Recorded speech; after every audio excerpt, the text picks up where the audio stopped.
The phone rang past midnight. I answered before the second chime.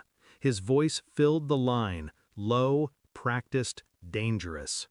"My nephew got carried away with your daughter. He's young, stupid, but we are the law in this town.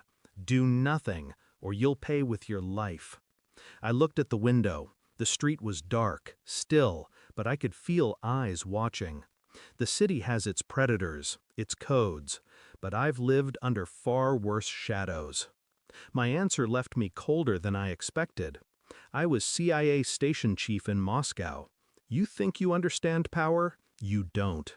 Give me the kid in 30 minutes or you won't get a second chance. Silence. Then the click of the line going dead. 20 minutes later, another call came. Not from him, never from him. It was his consigliere, voice shaking, words cracking under fear. "Dear God, what monster are you?" I didn't feel monstrous. I felt hollow. Because it wasn't just about my daughter, it was about betrayal.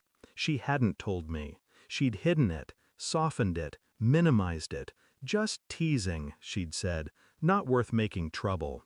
She'd smiled that thin smile she inherited from her mother, the one that meant she was lying to protect someone, or something. I knew the patterns too well. Secrets. Always secrets. I replayed the conversation with her at the kitchen table, the way she kept her phone face down, the slight tremor in her voice when she told me not to worry. Not to worry. That was the betrayal. Not the mob, not their threats, her silence, her instinct to keep me blind, as if my presence in her life was more dangerous than the predators circling her. I couldn't show her my rage. I couldn't show her the storm that cracked open inside me. So I nodded, kissed her forehead, and let her think the lie had worked. I started digging.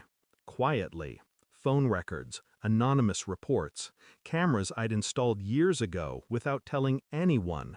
My tradecraft was rusted, but not broken. The nephew's name surfaced quickly. Photos, habits, movements. He was sloppy, living like his uncle's power was an unshakable shield. But I wasn't tracking him only. I was watching her. Late-night texts, a second phone, a friend she suddenly saw every week, a boy who drove her home, but never to our door. The nephew wasn't the only secret. The web tangled tighter, and her silence grew heavier. I played the role of father, calm, detached. I smiled when she smiled. I asked nothing, pressed nothing. On the surface, I was steady. Inside, I was already cataloging the fracture lines of my own family. It wasn't just harassment. It was her hiding me from herself. And that hurt more than any threat from a mob boss. The evidence landed on my desk like a coffin lid. A copy of the boy's messages. Explicit, goading. Not just harassment, ownership. And then, worse, her replies. Short, hesitant, frightened, but there. She'd been coerced, manipulated, cornered, and she hadn't come to me. I printed everything, laid it flat on the dining table, waited until she came home. She froze at the doorway when she saw the stack. Her lips parted, her eyes flicked to me, then back to the pages. I didn't shout, I didn't move. I simply said, "How long were you going to let him keep you silent?" Her face broke. The tears came, messy, human, but I sat still, a stone. Because in that moment, I wasn't her father. I was judgment. The next morning, I walked into the boss's restaurant, alone, no weapons visible. I slid the stack of pages across his table, watched his face tighten, his eyes flicker with recognition. He tried a smile. "She's lying." I leaned forward. My voice didn't rise. She wasn't the only one with secrets.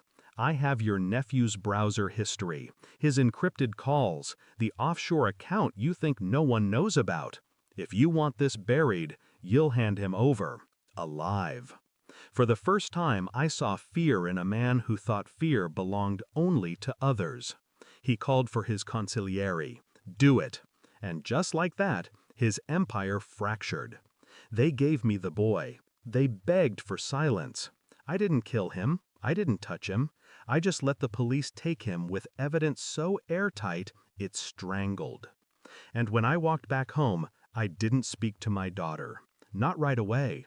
She needed to see the weight of her silence before she could understand mine. At dinner, she tried to thank me. Her voice cracked with guilt. I didn't respond, because this wasn't about thanks. It was about truth. And the truth was simple. The mob feared me. The city whispered my name. But the one betrayal that cut deepest had come from my own blood. I let her sit in that silence, knowing it was heavier than any bullet. And as I cleared my plate, I realized something final. I didn't need her trust, only her fear of ever lying to me again. Thanks for watching. Don't forget to like, share, and comment. Subscribe now to Cheating Stories Insight World for more amazing stories.